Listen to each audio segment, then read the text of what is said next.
కూటమి నీతిశాస్త్రంలో 2వ అధికరణంలో అధ్యాయం 24లో ప్రకటన 41వ దాని గురించి తెలుసుకోవాలి. సీతాధ్యక్షుడు వ్యవసాయ విధానమును సులభమును వృక్షాయ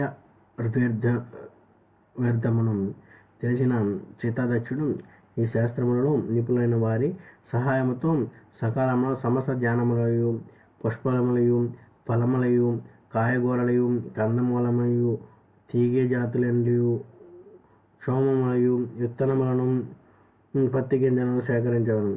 ఆయా పంటలకు అనుగుణములైన భూములను అనేక పర్యాయములు దున్నించి వాటిలో ఈ విత్తనములను దాసులు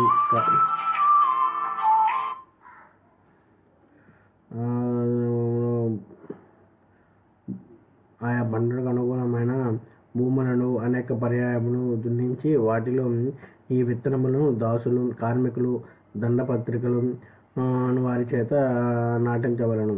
కరణ యంత్రములు ఉపకరణములు ఎద్దులు మున్నగు వాటిని మూలములు గాని కర్మములు వడ్రంగులు మేదరులు త్రాళ్ళపేను వారు పాముల వాండ్రు మున్నగు పనివాండ్రములు గాని వీరి విత్తనములు నాటు వారి పనులలో ఆలస్యము కాకుండా చూడవలను. వీరి అజాగ్రత్త మూలమున కర్మఫలములకు నష్టము సంభవించినప్పుడు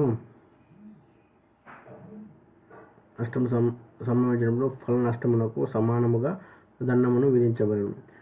జంగల ప్రదేశములలో వర్షపాతము 16 ద్రోణములు విత్తనములు చల్లకము దేశానుగుణము నుండు అనుప ప్రదేశములలో దీనికి 1.5 రెట్లు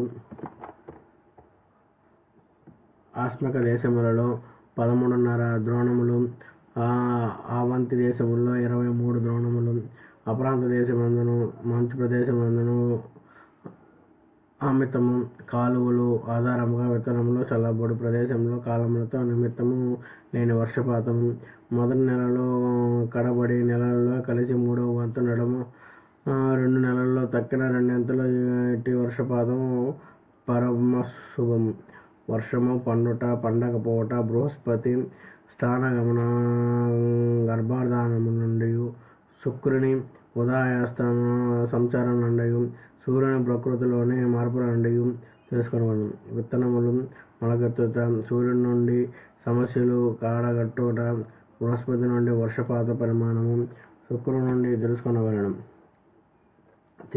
తెరిపి లేక వారం రోజులు వర్షించు మేఘములు 3 బిందువులుగా వర్షించు మేఘములు 80 సూర్యరశ్మితో కూడి వర్షించినవి 60 ఇట్టి మేఘముల వర్షపాతము సమము హితము.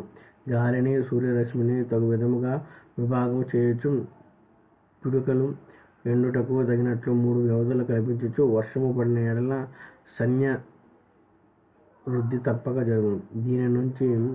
దీనిని అనుసరించి అధ్యక్షుడు ఎక్కువ తక్కువ నీళ్లు కావలసిన సస్యములకు విత్తనములు చెల్లింపవలెను. శాలి వ్రీహి గోధవము నువ్వులు ప్రింగు ఉదారకము వరకము ఇవి ముందు చెల్లించవలసినవి. పెసలు మినుములు శైబ్యములు నడుమ చల్లవలసినవి. కుసుమములు మూసురములు కృత్తములు యువలు గోధుమలు కలాయము అవిసె అవాలు ఇవి ఆకరణ చెల్లవలసినవి లేదా ఋతువులను అనుసరించి విత్తనములను చెల్లించవలను. చెల్లక మిగిలిపోయిన భూమిని పంటల్లో నుంచి రైతులుగా గాని 4వ వంతు 5వ వంతు ఇచ్చు స్వయం కృషి చేత జీవించు కూలి జనమును గాని సాగించవలను. బీడు పొలములకు అపత్కములకు మినహాగా రాజు కోరిన భాగమును ఇవ్వవలను.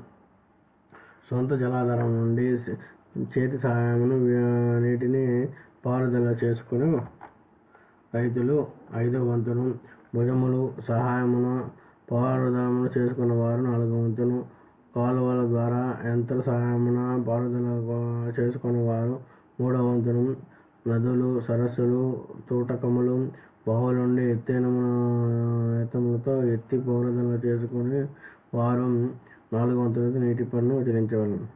పన్నులకు కాలాలను బట్టి పళ్ళపు సాగు పంటలు చాలా కాలపు పంట